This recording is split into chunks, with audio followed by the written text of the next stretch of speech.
السلام عليكم ورحمة الله وبركاته. في ظاهرة عجيبة نادرة، تشكل إعصار ثلجي، وهي ظاهرة نادرة الحدوث. لكن في البداية لا تنسوا الصلاة والسلام على سيدنا وحبيبنا النبي محمد صلى الله عليه وآله وصحبه وسلم.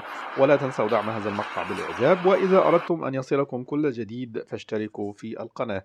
كما تشاهدون الآن في هذا الفيديو إعصار ثلجي نادر حدث ذلك في جزر اسكتلندا، حيث شوهدت ظاهرة جوية نادرة، وهي تشكل إعصار ثلجي في الجزر الأربعاء الماضي في 8 مارس 2023، خلال موجة البرد التي ضربت أجزاء من المملكة المتحدة.